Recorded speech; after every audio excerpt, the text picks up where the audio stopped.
It's been 39 years since Congress has taken action to change Social Security. Some House Democrats are hoping to change that with a bill to improve benefits that has recently been revamped and reintroduced in Congress. What's going on, guys? Josh Baldwin here from Mad Money Millennial, bringing you the latest news and most straightforward information out there for those of you on Social Security, SSI, SSDI, and SNAP or EBT benefits. You can do me a giant favor by tapping those like and subscribe buttons. And let's get into this update on the Social Security 2100 Act, a sacred trust.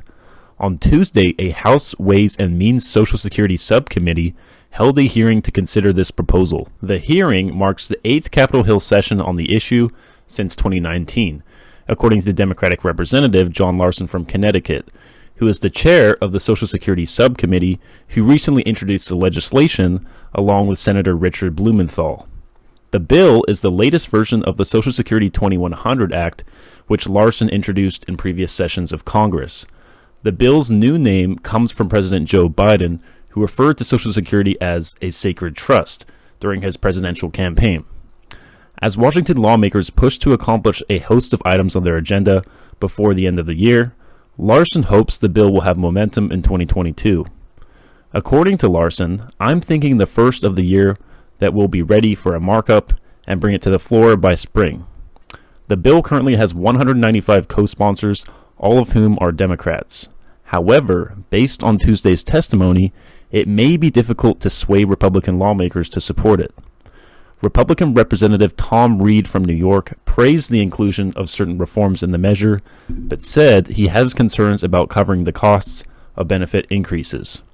Congress faces a deadline to act on Social Security due to a benefit shortfall set to take effect in 2034, according to the most recent estimates from the Social Security Administration.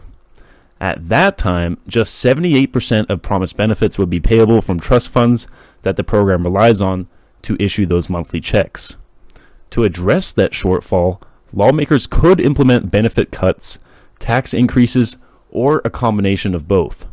The new Social Security 2100 Act includes a host of provisions aimed at increasing benefits while adding more revenue through additional taxes on the wealthy. Notably, the bill would not include ideas like raising the retirement age, which Larson and other advocates oppose. It would provide a benefit increase for new and current beneficiaries, amounting to about 2% of the average benefit. The bill would set the minimum benefit at 125% above the poverty line. It would also repeal certain rules that make it so public workers and their families with pension income wouldn't receive reduced benefits, which is now the case.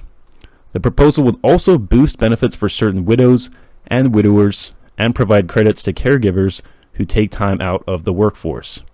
It would also raise the benefit age for students up through age 25 and end the 5-month waiting period for disability benefits.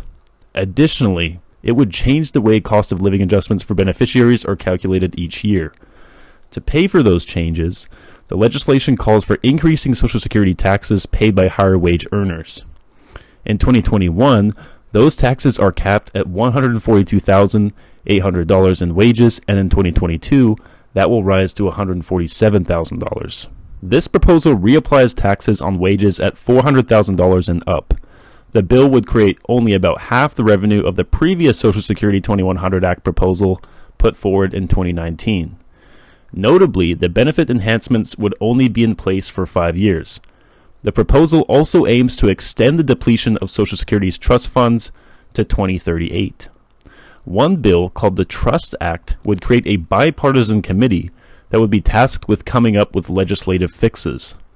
But Larson and others have complained that much of those decisions would be made behind closed doors. During Tuesday's hearing, Andrew Biggs, a senior fellow at the American Enterprise Institute, who worked in President George W. Bush's White House when other Social Security reforms were proposed, said a two-party approach is needed for legislation on the issue to pass. Let me know down in the comments whether or not you support this bill, or if you have any ideas on how you would modify the provisions to improve Social Security. Alright guys, I hope you found this video helpful. If you did, please leave a like and subscribe. Stay safe, stay hustling, and I will talk to you guys again soon.